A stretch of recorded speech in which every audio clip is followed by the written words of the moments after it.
a little bit so we can see more of your face. Yeah, there we go. There you go. Okay, we're all ready? Peg, you know you're muted right now, right? Me? Yeah, Peg. Oh, Peg is Peg muted. is muted right now. I just wanted to make sure she knew. Yeah. Okay. Yes, I unmuted. I muted myself. Hi, Nancy. I muted myself because I was making comments. Oh, okay. Perfect. Great. Okay. Partner. It's 7:05. I think we need to start. We're running a little late, so I'm going to click the button and okay, and we're off. Hi, Nancy. The floodgates are open, and the attendees are starting to pour in. So great. Hang on, we get the things in there. Okay. Welcome to Litquake on Lockdown. This is a brand new virtual literary series produced by Litquake, San Francisco's literary festival, and it will run each night until April 10th. All the events begin at 7 p.m. and all details can be found at litquake.org right on our homepage. Thank you for joining us tonight. I'm Jack Bulwer from Litquake. I'm the co-founder. We usually produce a big festival in October, and as of this moment, that's still happening. The dates are October 8th through the 17th, and submissions are open. But in the meantime, we want to present to you tonight DIY Flash with the Flash Fiction Collective. That sounds like a hip hop collective. That's so great. It's like a collective. We want to keep the literary flames burning here in the Bay Area and beyond. We actually have someone tonight from Scotland, one of our guests. So well, I'm in England. I'm close to Scotland. Close to Scotland. Scotland adjacent. Yeah. So okay, great. Yeah, Scotland a few things before we begin. We encourage you to help the authors tonight by donating at litquake.org or at Venmo. There's the thing right there. Venmo at Litquake. All proceeds are split between Litquake and the authors participating tonight. The Bay Area is already a precarious place for artists and nonprofits, and even more so. So we appreciate any support you can give. You can also support the authors tonight by purchasing their books at your favorite online bookstore. And if your favorite bookstore isn't online selling books, please go to bookshop.org and order all of their books, all of them, through bookshop.org. So let's just move right into it. DIY Flash with the Flash Fiction Collective. Starting things off is, wow, legend in the Bay Area, an author, a critic, a journalist, and she is a, hang on, I had it right here. God, it was so professional. And she writes the Between the Lines column for BBC Culture. Please welcome Jane Ciabattari. Thank you, Jack. And welcome to everybody who's joining us, and welcome to all of my collective co-members and co-founders and our guest readers tonight. There's a wonderful group out there. The Flash Fiction Collective, I should mention, is a San Francisco-based reading series. We're now in our 6th year. We are going to talk tonight about the art of Flash fiction. We're going to listen to some masters of the craft, do readings, and we're going to give you prompts so that can lead to your own Flash fiction stories, which you can submit if you want, and we'll choose a selection of those Flash stories to share on our Flash Fiction Collective Facebook page. Just search Flash Fiction Collective and you'll find it. First, I want to thank Jane Ganal and Jack Bulwer, the co-founders of Litquake, for creating this virtual series as we're all confined to our homes. Now, I'm not in a bad place. I'm in Sonoma County, the land of wine and wildfires and goats and weed and all those other things. So it's not a bad place to be, and spring is beautiful outside my window. But all of us are dealing with an unprecedented pandemic, and we're all thinking about everyone, and it gives me great joy to see everybody's faces on the screen. So I hope we all have a good time tonight.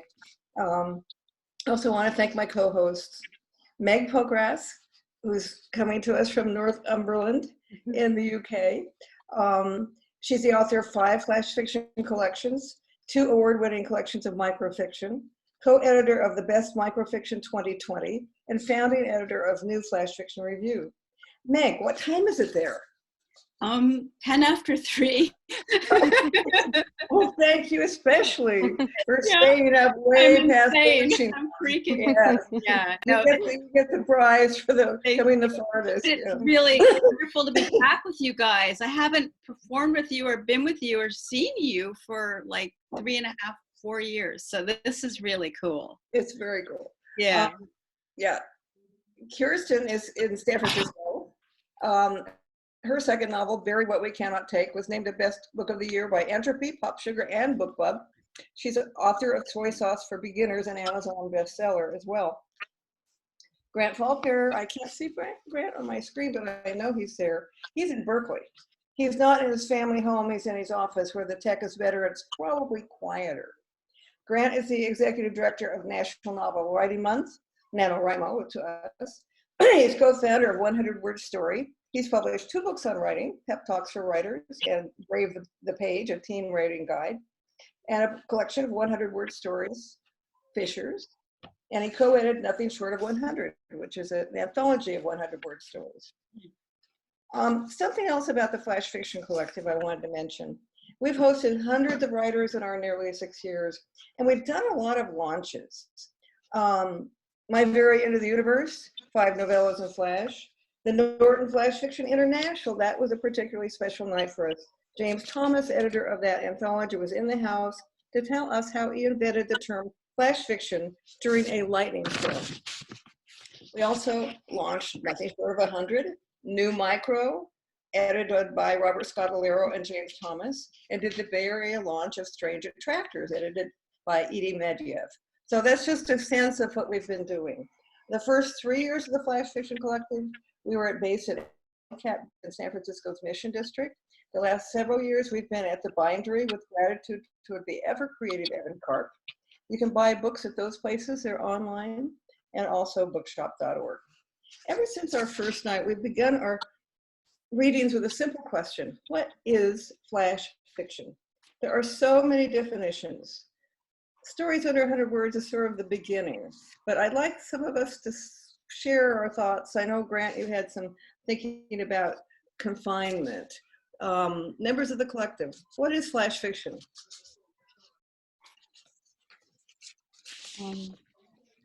Grant, were you going to say your thing, or do you want us? I'll go for it. I'll go for it. I didn't know Jane was opening it up to others, but yeah, I've been thinking a lot about confinement these days, strangely enough. And I've always thought of Flash fiction as being sort of a poetry of constraint. And, you know, the formal definition is that Flash fiction is anything less than 1,000 words. I happen to be sort of obsessed with 100 words. And just to give you an idea of what that looks like on the page, it's just like essentially a paragraph. I don't know if you guys can see that, but a single block of text. And these stories have to be exactly 100 words. So it's all about confinement. So in some ways, you are quarantined in your story. You cannot go beyond the boundaries of 100 words or 1,000 words. And I think that sounds really challenging and sometimes intimidating and bad to some writers. But I think that constraints spark a different kind of creativity. And I think of like poetic forms like the sonnet or the villanelle. And when you write those forms, you know, you have to follow the required rhyme scheme or the, you know, required pentameter, and you have to pay closer attention to your words.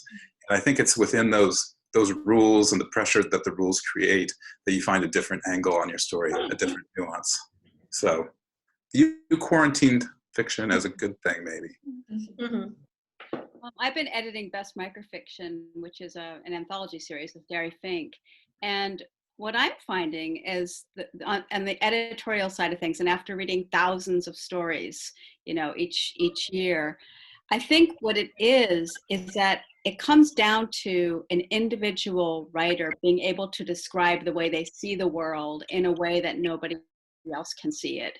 So I don't feel like there's any trick or any magic. It's just being able to somehow show the world something new because of the way you see it. And it has to do with an individual, you know, writer. I guess there's an honesty and a vulnerability involved in the form. It's got to be something. It's got to be something that pops out. And it's really mysterious. I mean, honestly, the more I read, the more I think there is no freaking formula. It is just, it is a bit mysterious. But it has to do with finding your way of saying it. And I mean, it makes the form very interesting and challenging and extremely creative because you reinvent it every single time. Yeah, I just wanted to add that I was thinking about the kind of metaphors that come to mind when I think about Flash, and they're things like a punch to the gut or a burst of fireworks, and there's something really propulsive about the Flash form. Yeah. And I think that's one of the reasons I'm really drawn to it right now when we're all confined to our houses, as Grant was saying, and sort of stagnating in our little spaces. There's something really exciting about being able to work in a form that is about movement and about momentum. That's a great way of putting it. I also like to think of it as not a novel. For those of us who are working on long manuscripts that take a long time, it's so delightful to write a 100-word story and craft it and work on it. I love Leah Purpura's way of describing Flash. She said, miniatures transcend their size like small but vicious dogs. Dense chunks of fudge, espresso, a drop of mercury, parasite. Miniatures do nothing less than alter our sense of and relation to time and space. So that would help us within this sense of confinement, get us out there. So let's listen to some Flash. We're going to have 9 readers. And I'll tell you, the rain is stopping and it's beginning to get twilight where I'm sitting. So I'm watching the sun go down and twilight arrive. And I'm reading this Flash story in honor of Greenlight Books in Brooklyn, my second home where it's already dark.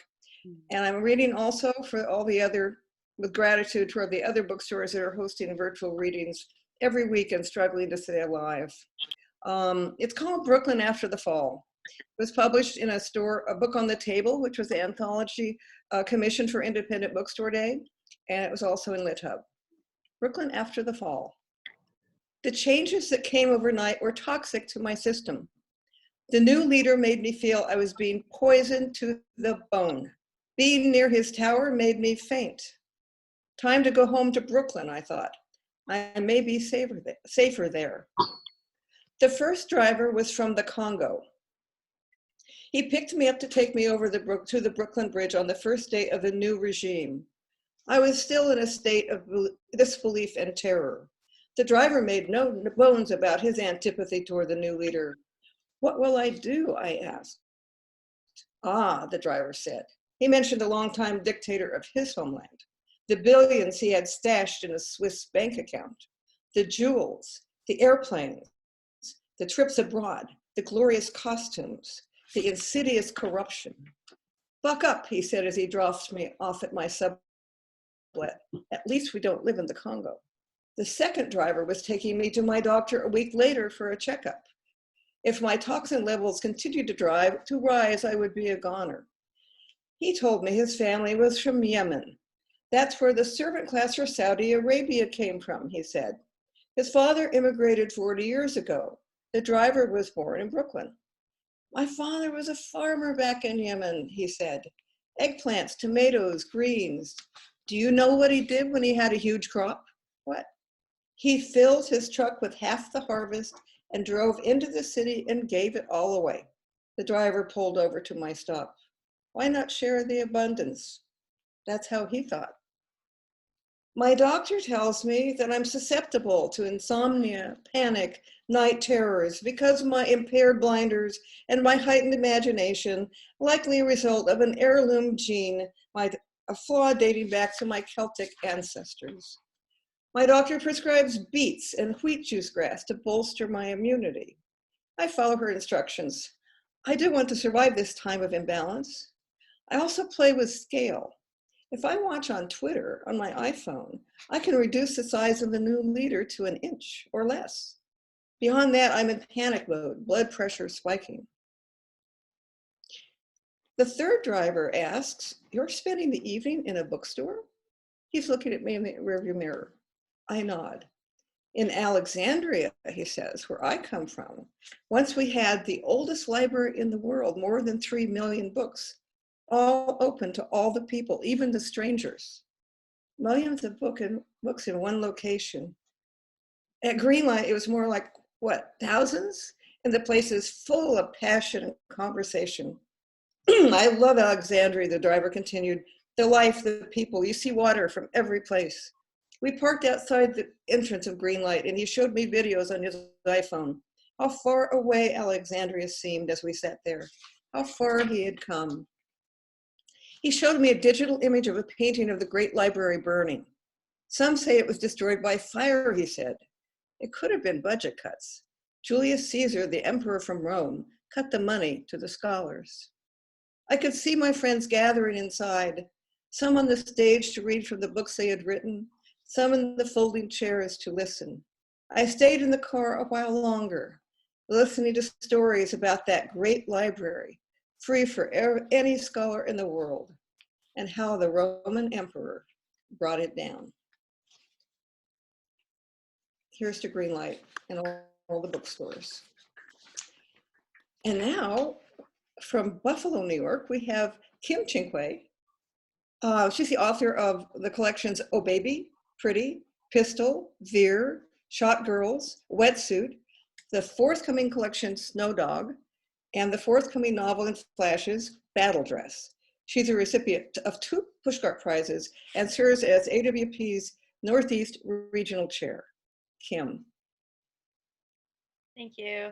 I was going to read something new because I've been writing a lot this year, but it just wasn't happening. So I found some pieces in some of my books that I'd written previously that sort of remind me of what we're going through now with the crisis, the quarantine, and serving in the military. So and being in the medical field. So I'm going to read some of those pieces, and hopefully they'll relate to all of us. So the first one I'm going to read is called Cells, and this was originally published in Noon, and this appears in my collection Veer.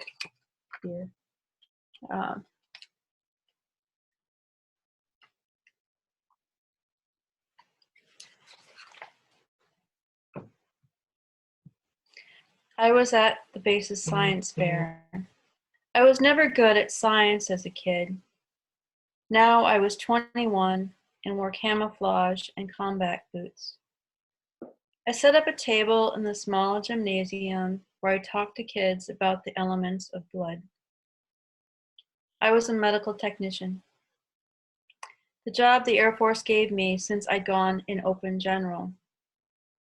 I made it through years of training. I love looking at cells under the scope, round, some all smooth and curvy, yet some are granulated, some even looking square and bunched together. I marveled over the smallness of the platelets, the way they gathered, like a huddle on a team. The machines ticked and sometimes made those whooshing sounds, and I could tell by hearing and by seeing the robotic movements what they were always doing. These small things worked together. Kids were everywhere. I looked at the displays in the distance, devices I didn't know, atoms being built, a solar system with some kind of foreign rocket. My head had no room for them. I set up my posters about erythrocytes and got out my needles and some tubes for demonstration. The country was at war. We were in Biloxi. I stood by my table, all excited to talk about the morphology of blood cells. 2 girls walked up and asked what we did with all the blood when we were finished with the testing. Save it for a week, I said, then throw it away. Oh, the girl with pigtails said. She looked about 8th grade. In a biohazard pail, I said. What if someone needs a lot of blood? The one in glasses said. If a patient is low on blood, then, with the proper tests and orders, he or she gets transfused with a unit. Sometimes he needs 2, sometimes 22. At times, there's not enough. My daddy's in the war, she said. My husband was there too. I thought about the testing, the machine. I talked about serum properties, about the pH of urine. I mentioned calculations. I looked up, seeing the two girls. I stood still and very quiet, as if at attention. All right, and the next piece I'm going to read is from the same book. It's called Simulation, and this was also first published in Noon. A man doctored me up, cutting open my pant leg, making up an ugly wound with clay and food color. He put a tag on me, tying it to my boot, dumped me in the bushes. Now I was an airman, and this was my role. 1 minute warning. Came and read my tag, picked me up, and put me on his shoulders. He was a reservist. I could feel his boot hit the ground like a horse. Someone yelled, and the man got down and dumped me. He fell on me, said we had to stay there. I felt like a kid again. And I have one more piece that's just for fun. This is called Bar Scene. The night before, I'd seen him performing, spreading his fingers on a keyboard. I looked at the Band-Aid glowing from his elbow. I asked him what he wanted. Sex, he said. I'm not a prostitute, I said. He said, oh? Thank you. Thank you. Thank you. Thank you. Thank you. Next, we have Dan Torday, who's coming at us from Philadelphia. He's the author of 2 novels, The Last Flight of Buxel West and Boomer One, a 2-time National Jewish Book Award nominee and awardee. Sorry about that. I mean, it's hard to win these. It's wonderful to be nominated. It's wonderful to be a finalist, and winning is harder than ever. It's wonderful. He's director of creative writing at Bryn Mawr, and his story Masks appeared in the Chronicles of Now and also in Wired magazine, which is where I first saw it. Dan. Thank you guys so much for having me. It's such a pleasure to see all of your faces. And Jane, thank you for inviting me. So this story was in a new magazine called Chronicles of Now that is edited by former literary editor of Esquire magazine, Tyler Cabot. And it's all flash fiction, all under 750 words, and all based on current events.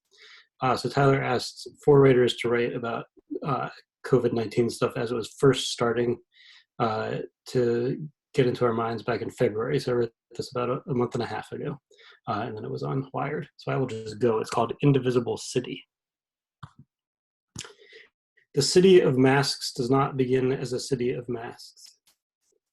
It begins as one man hoarding many masks, thousands of masks he does not need, in which he purchases online when word of contagion spreads like, well, a contagion. The man goes online and finds many masks, thousands of masks for sale at a very high cost. But he is a man of means and he purchases many masks, thousands of masks at a very high cost. He goes out into the city wearing one mask and then the next, a blue mask and then a white mask until others see him and think, I too need a white mask or a blue mask. It is a contagion, this need to wear a mask, not unlike the contagion the mask is meant to repel. Within weeks, the city of masks is a city of men and women and children and dogs and rats wearing masks. There are masks of all kinds, blue masks and white masks, yes, but also masks printed with the image of the lower halves of faces to complete and match the face they cover. Masks with the names of products for sale, the logos of bands and sporting teams near and dear to the heart of the men and women who wear the masks. They cover only the mouths and noses of those who wear the masks, and they transform the city of masks into a city of eyes, looking out from above a mask with a lack of conviction endemic to one in a mask. The people in the city of masks look into each other's eyes and search for contagion, for love and for hope and suspicion. But mostly what they see in the city of masks are faces obscured and completed by masks. In the sewers and rivulets along the streets in the city of masks, the rats ride in masks like passengers in boats crossing Lethe. In the city of masks, squirrels parachute on gusts and gales like paratroopers, gliding on the buoyancy of regret. Masks flit and hop in the wind as if grown animate with a change in the weather. At night, as the people of the city of masks sleep, the streets are littered with used masks. Blue masks and white masks pile in the corners of streets and alleyways, and under the surreptitious cover of dark, the men and women who are not of means, like the first men who hoarded masks, come out and collect discarded masks. They cover their faces like the men and women during the day, seeking to repel contagion.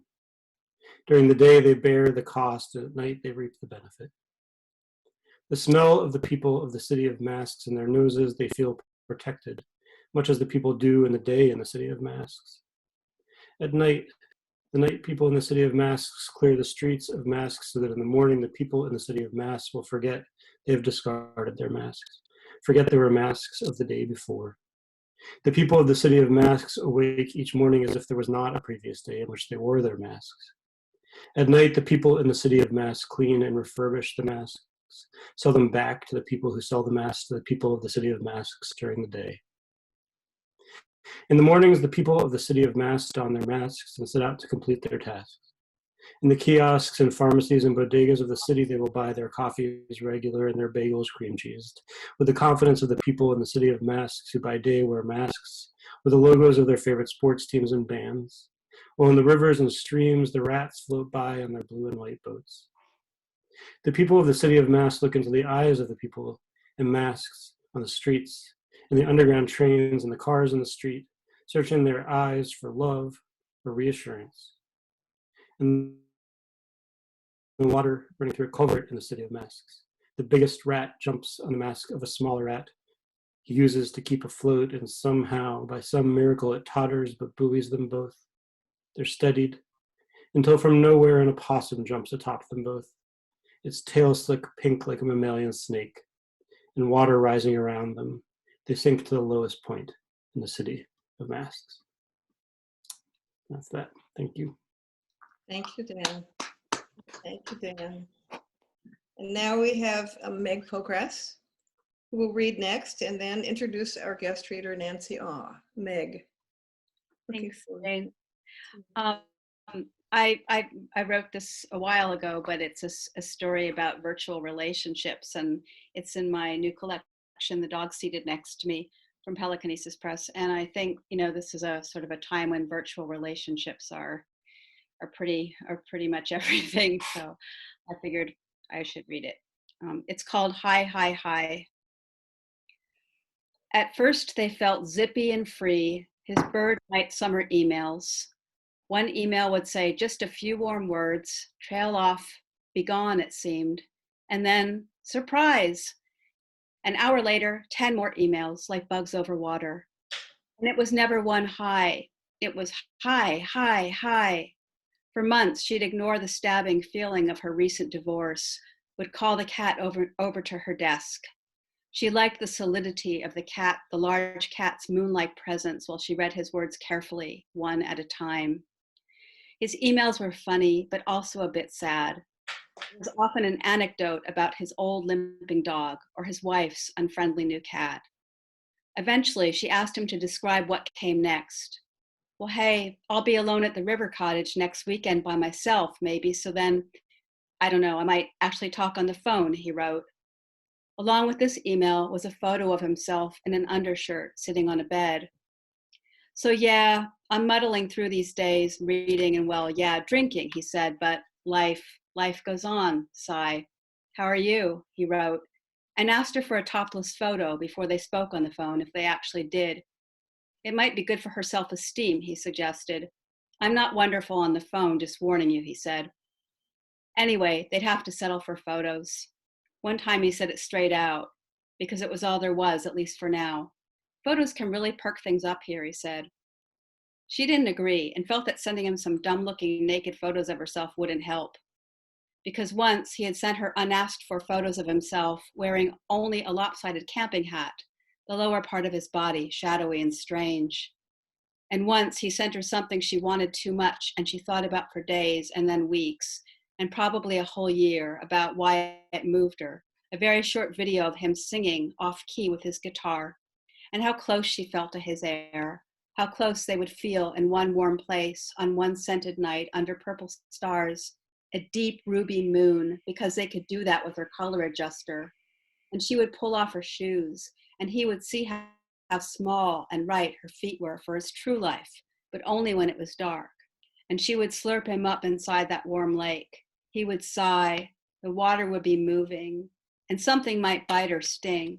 And even then, they would kiss for hours, would push their millions of written words together. And they never really stopped. Even years later, his occasional email zipped into her life, sadder and funnier and stranger. A photo of him looking a bit deflated, like somebody's grandfather, waving from a bed, chirping, "Hi, hi, hi."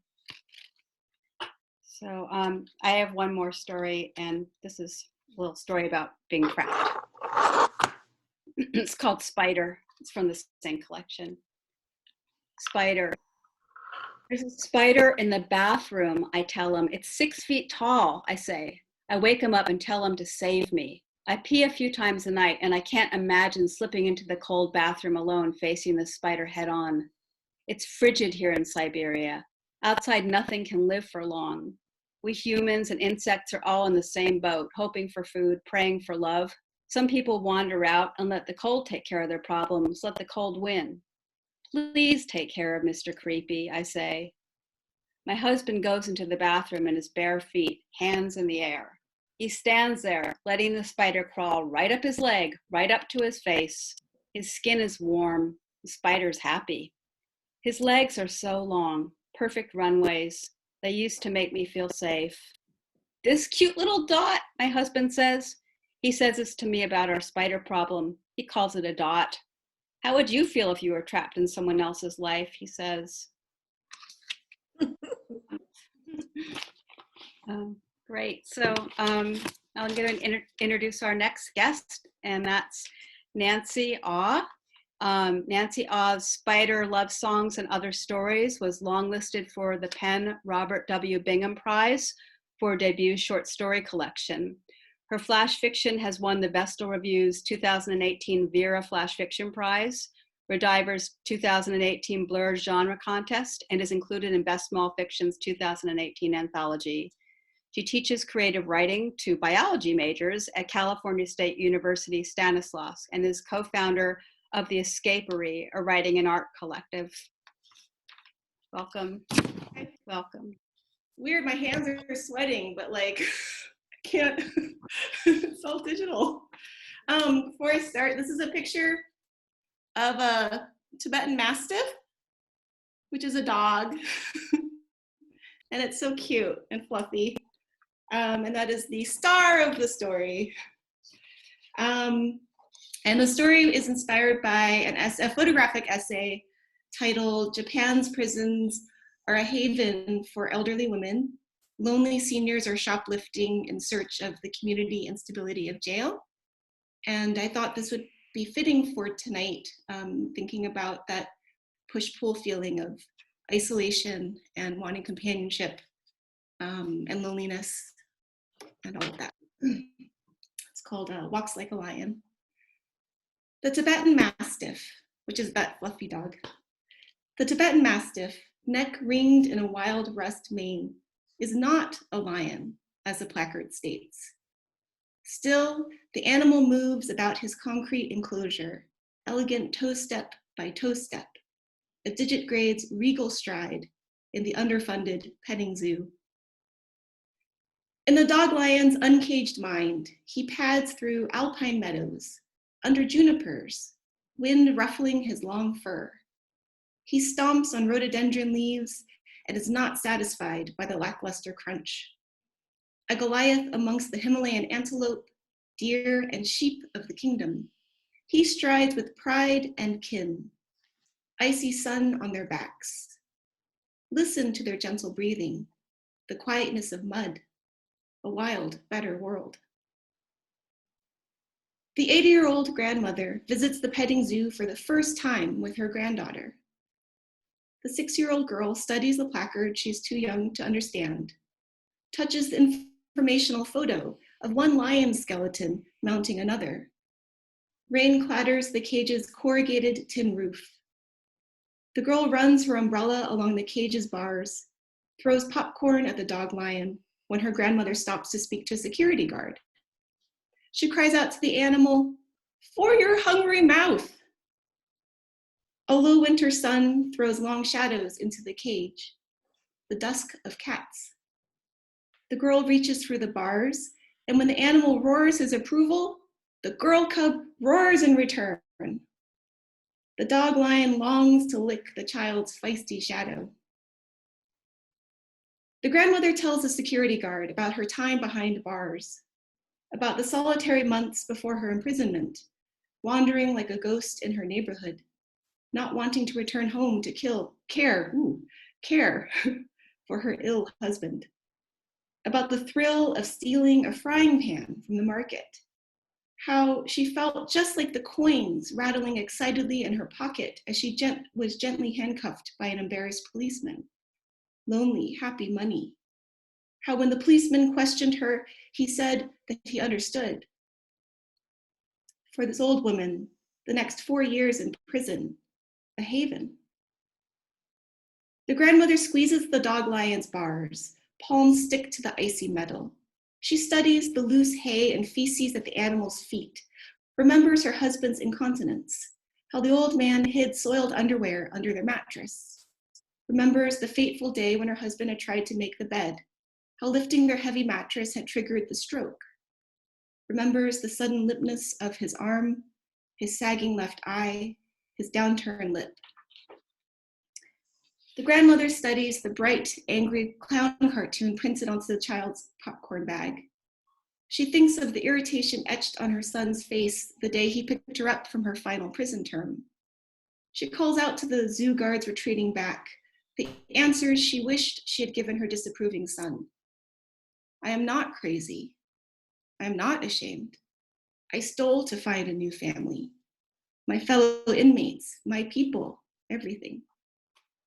She takes her granddaughter's sticky hand, rubs the crumbs out of crevices between the child's fat fingers, takes one last look at the cage. As they turn to leave, the dog lion releases not a roar, but bark, bark, bark. The cry of a caged animal longing for touch sounds as if it is coughing up wood. The grandmother does not want to believe that life in the petting zoo is different than her life was in prison. The only loneliness and food are thrown at the animals twice a day. She wants to think that at night, the dog lion does not slumber, that he is not alone. Instead, he roars, the king of dragons, powerful paws and ears flicking in tandem, a dream of lionesses, hunters, hares, and beating hearts. The end. Thank you, Nancy.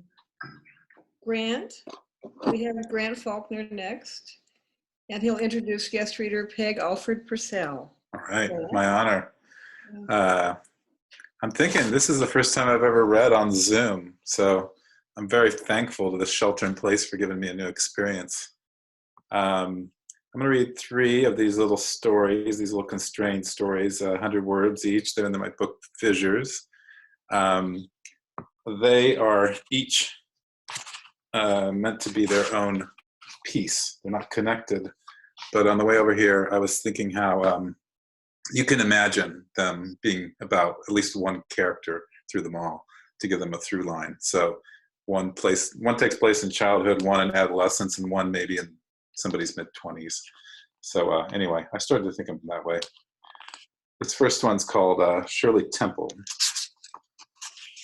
Shirley Temple. I sat at the bar, my feet swinging from a stool.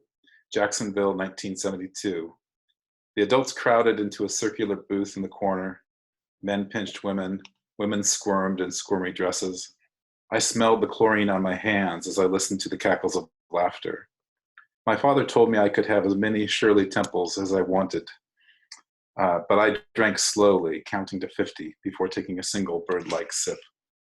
The cherry bobbed slowly lower in the glass, almost dissolving like candy. I wouldn't eat it until it rested on the bottom. It's good to have rules.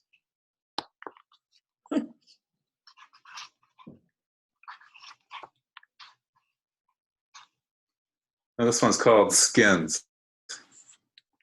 Skins. If only we could go out back like when we were kids and smoke and fool around. Our parents at parties, ashtrays filling up with butts, rumblings of laughter. There was always the question why they wanted us to grow up to be like them. They didn't imagine we'd mingle with evil. They didn't anticipate inclinations toward torpor. We thought the husbands loved the wives and vice versa, boxer shorts and JCPenney bras. But we knew better, mosquitoes biting our tender skin. We knew it's best to stay out of the way, even if there is no way back.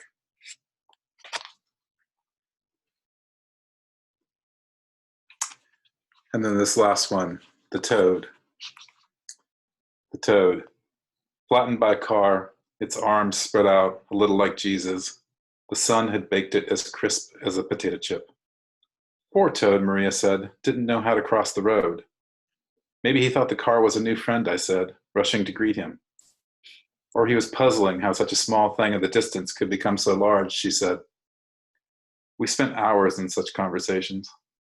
It was nice how we never talked about what was next, who we were together, as if the toad wasn't part of every story in its way, even ours. Thank you so much. Thank you, Greg. I have the honor of introducing the fabulous Peg Alford Purcell. I think the best way to introduce her is that she wrote this wonderful book, A Girl Goes Into the Forest. I think it came out a year or maybe 2 years ago. I don't know, I'm bad with time these days. But anyway, it's a great book, and she's also the founder of this wonderful reading series, Why There Are Words, in Sausalito. It's one of my favorite reading series in the world, literally. And her independent press and nonprofit is also called Why There Are Words, WTAW for short. And Peg's going to show us exactly why there are words with her story tonight.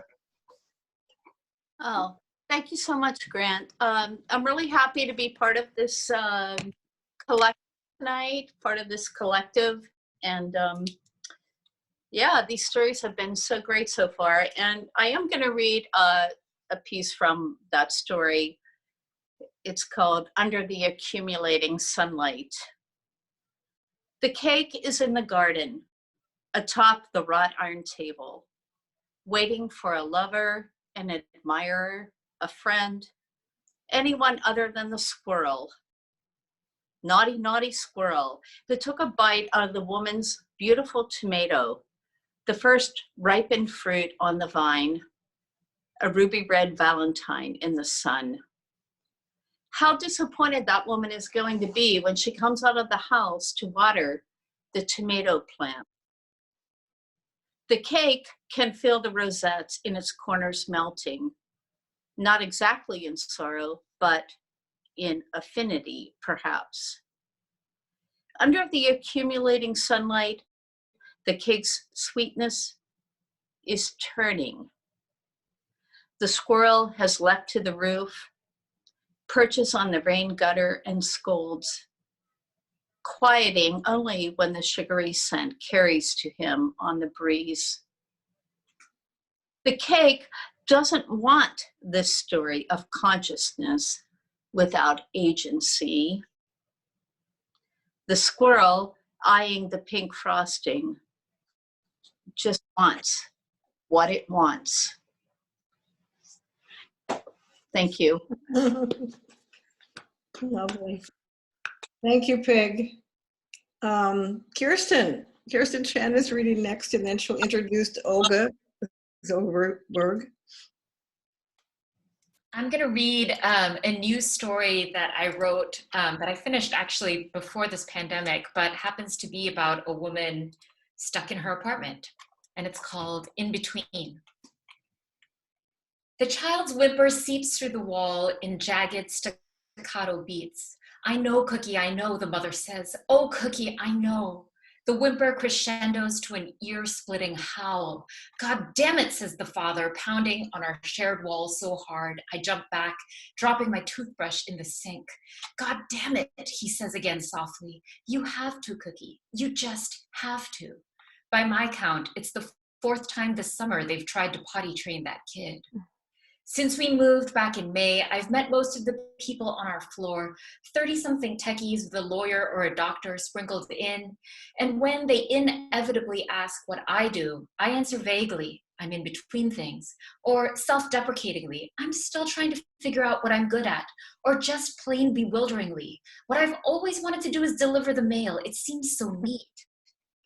If Landon's with me, this is when he blurts, she's kidding. She's an opera singer. But I told him to please stop saying that since it's no longer true. He proposed saying I'd trained as an opera singer, but I vetoed that too. In the neighboring bathroom, the boy wails and wails. I plop myself down on the lid of the toilet to listen. It's quite amazing, really, that something so small can make such a big sound. His stamina is impressive. He's barely taking breaths. I wonder if this little boy has extraordinarily large lung capacity or if it's hardwired into all children through natural selection. His cry is soaring and bright with a hint of a whine, a Puccini leading man. Better have a backup plan, kid, I think, unless you do actually end up a tenor. Everyone swoons for a tenor, unlike us dime a dozen sopranos. After a while, the howls make my head throb, so I shut the bathroom door quietly and head to the bedroom, which is as far away as I can get. I move stealthily through the apartment like a cat burglar. In our old place, I showed no such restraint. I did my vocalizations in the kitchen while waiting for the kettle to boil, hummed arias in the shower, blasted choral music in the middle of the afternoon. Our next door neighbor was in her 80s and hard of hearing and had assured me it didn't bother her one bit. Here, however, I dare not sing along to the stereo. I imagine the child's mother overhearing and thinking, what a pretty voice, in that plain sort of way. I go back to the bathroom because now I have to pee. The boy is still sobbing. The father says the boy cannot get up until he goes potty and that they will sit there all day if they have to. But the boy and I both know Dad's caved before. Just try, the mother pleads. Just relax and try. Her voice is a mellifluous, honeyed contralto. Shh, she says encouragingly. Shh. I sit on the toilet and let the pee flow out of me. Give it a rest, the father says. His voice is wimpy and nasal. Okay, what ideas do you have, she snaps. School starts next week. God damn it, I know when school starts. The boy's sobs snowball into a full-on screech. I flush and lather my hands with soap. No, Cookie, Daddy's not mad at you. Oh, he certainly is. What is wrong with you, Abe? You're making it worse. I've had enough, the father says. Let him go to school and wet himself in front of all the other kids and maybe that'll do it. Is that what you want, Cookie? To be the only kid who pees his pants? Cookie replies with a hoarse roar. That's unnecessary, says the mother. He's a baby. 3 and a goddamn half, the father says. The boy cries and cries. He's scared, the mother says. You can't go when you're scared. I dry my hands on the towel that has begun to reek of mildew. He should be scared. Nobody's going to want to be friends with the one kid who can't go potty. Shut it, says the mother. Just shut it. Fine, the father storms away. The mother says to the boy, Daddy's impatient is all. He's mad at the situation, not at you. I bark out a laugh before I remember they can hear me. I cough loudly to cover it up and then sit on the edge of the tub. At last, the mother lets the boy off the toilet. The father knocks on the door and sheepishly apologizes. There are kisses and hugs and then yelps and shrieks and curses as the boy apparently pees all over the floor. The father says, you wretched kid. The mother says, why, Cookie? Why? I picture the boy standing there, half naked, exposed, quaking, the way I was the day they told me not to come back. I was so ashamed I rushed out without clearing my cubby, sacrificing my collection of decades-old autographed programs tacked to the wall, each one a reward for waiting by the side door of the Chicago Lyric on a sub-zero night while my poor parents circled the block again and again. Across the wall, the father rants and the mother moans, and then the kid lets out a laugh that is high and pure and clean as a rainbow after a deluge, as if to say, look at me, here I am. And thank you. And I'm so thrilled to introduce our last reader, Olga Zilberberg, and she is the author of Like Water and other stories from Why There Are Words Press, and 3 Russian language story collections.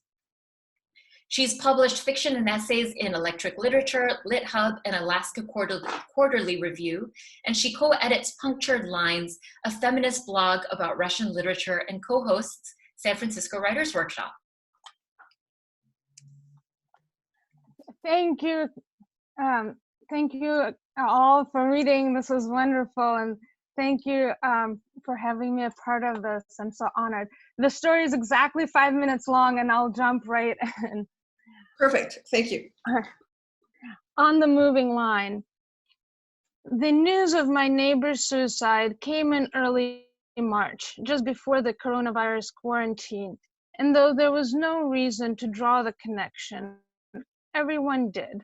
Charlie must have taken to heart what's happening in China and Italy. A Mongolian neighbor told me in Russian, speaking through a mask and keeping to her side of the hall. He studied in Beijing, you know. Charlie was the only white American resident in this building in downtown San Francisco, 22 years old. He said hi to me when we ran into each other. An elderly Russian woman I'd been taking care of for the past 7 years recently passed away, and I needed to find a new job or surprise my adult daughter by returning home to Kiev. Having put out the feelers to the people I knew, I waited for my phone to ring, and to escape my roommates, got into the habit of pacing the hallway. Whenever Charlie saw me, he nodded. A couple of days after his death, I was shopping at Safeway and saw a mother and her son. The son looked like he was 9, a couple of years younger than my daughter had been when I last saw her in person before coming to the US. I had so much energy back then, so much drive to improve our living conditions. I wondered why this mother chose to bring her son to the store with her. By then, the quarantine was already on. The mother and son were checking out in front of me, and unlike everyone else at the store, they had only one basket full of items on the moving line. The mother handed her son the credit card. "Insert and wait," she told him in English, and by the way she stressed the I knew she was Russian. The boy didn't want to wait. He pulled the card out too early, and I assumed the transaction failed. I was observing them from behind the red line more than 2 meters away. The mother cuffed him on the back of his head. There's a specific word in Russian for this type of physical assault. It's considered milder than spanking. The son was cleanly dressed, but the mother looked like she'd slipped on a hoodie over pajamas she'd been wearing for a month. The gray flannel looked stained in the crotch area. Her hair hadn't been washed in weeks, and it was coiled in reddish-brown strands, oily at the top and shaggy at the bottom. She was struggling to stuff the last of her purchases into her paper bag, and as she lifted a bottle in the air, I realized it was vodka, of course.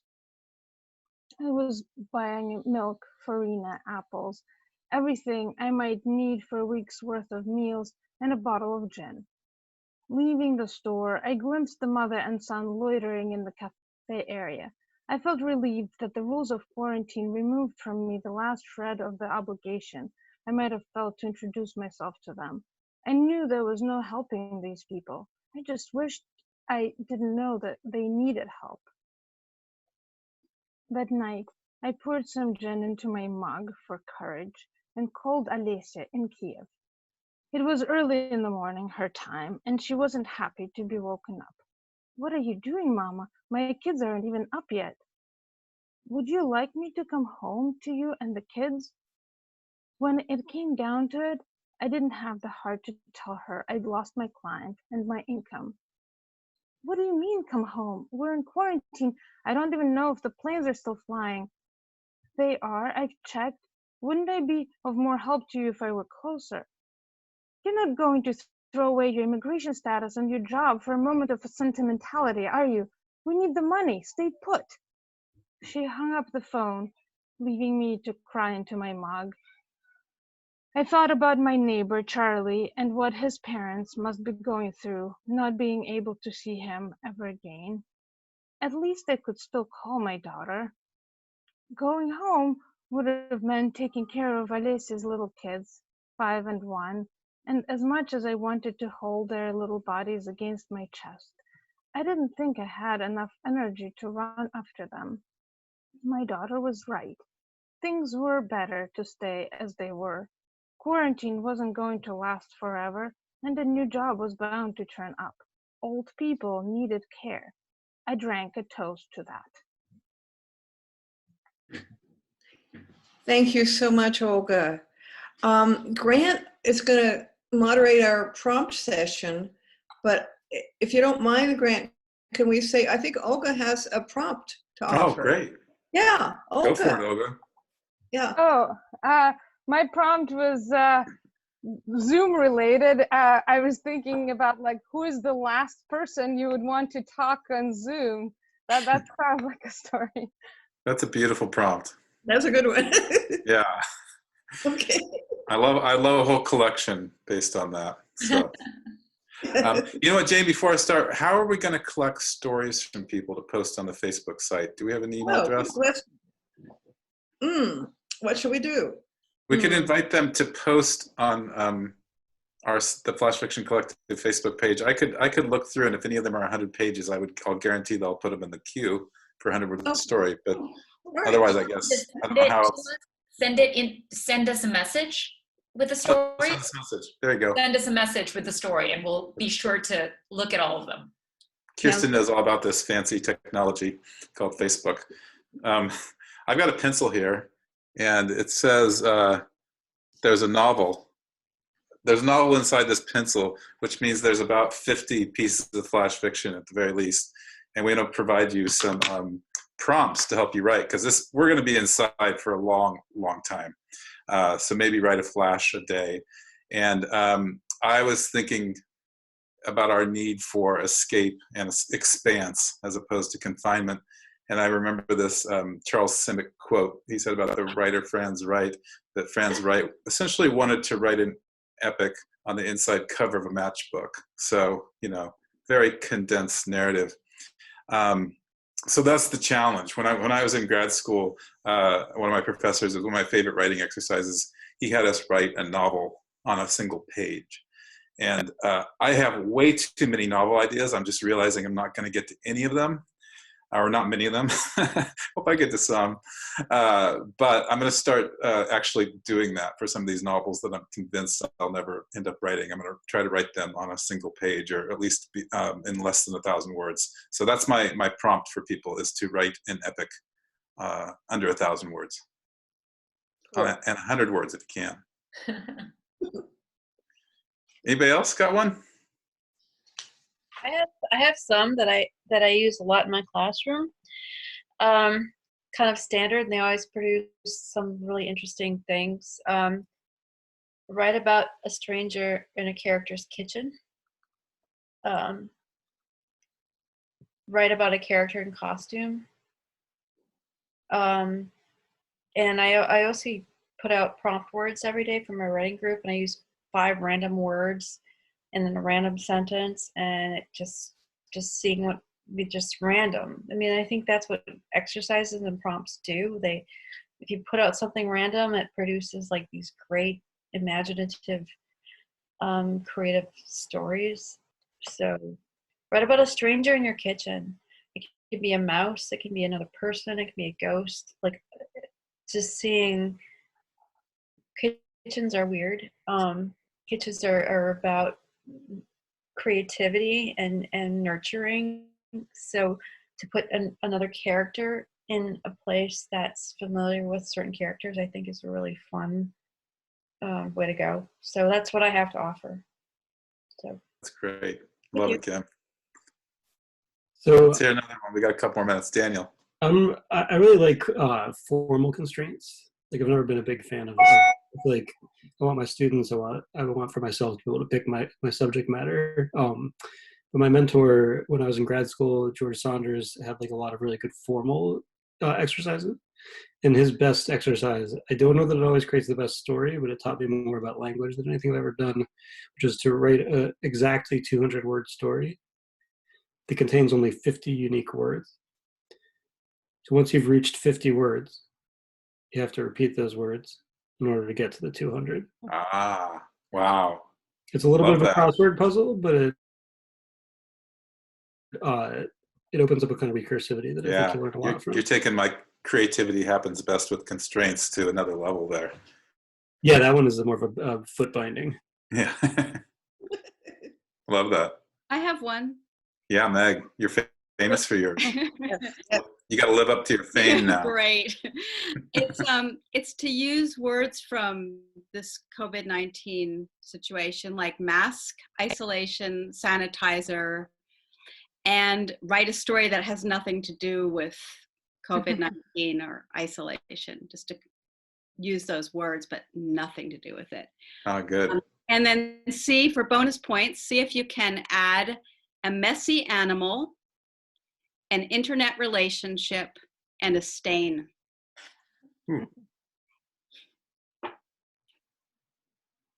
I love it. I think I was focusing on the stain part. Okay. Those are great. Right. These are wonderful. Does anyone have one last one? And then I think we're at time, even though we started a little late. I have one very quick one that Yeah. is also taken from my grad school mentor, who I know many of you know, Pam Painter, who is a wonderful flash fiction writer. And it's a prompt that I consistently get stories out of. In fact, the story that I read tonight came from that prompt. And it's very simple and also very appropriate for our times. And it's simply to write a story with the following first line: "The neighbors were at it again." That's the best. Conflict right there. You don't have to worry about introducing conflict on the first page. And Pam usually says, but it can have nothing to do with sex. Right. Right, exactly. Yeah, that wouldn't be the conflict. Maybe Yeah. That's a constraint. Yeah. Well, cool. Thank you so much to all these wonderful authors for joining us. I think, Jane, you have some parting words, though, right? I'm going to introduce your parting words. It's been great. I don't want to say goodnight. It's been great, everybody. And I didn't really wave my feather. My feather was going to be a little prompt, or show the poppies that came in the garden today. Just a little flash, if anybody wants to grab one of those as an image to use in a story. I want to say thank you to all of you who read. Thank you to the fellow Flash Fiction Collective co-founders. Thank you to Litquake. Thank you to everyone who came. I hope you remember to write stories, write Flash, send it to us. We'll post stories on our Facebook page. And don't forget to buy books. I forgot to mention, my book is called Stealing the Fire, and it's a Dzank Press ebook. So I don't know if you could get it at bookstore.org, but bookshop.org is the place that we're going if you don't have an online bookstore that you've already connected with. So we want to raise a glass to writers, to readers, to the booksellers that help us connect with our readers, and to offer everyone safety in our times and imaginative things to do in our time of isolation. Thank you all. Thank you, Jack Bulwer. Thank you. Good night, Jack. Yeah. Thank you, Jane. Thank you, Pam. Good night, all. Good night. Good night. Good morning, Meg. Good morning.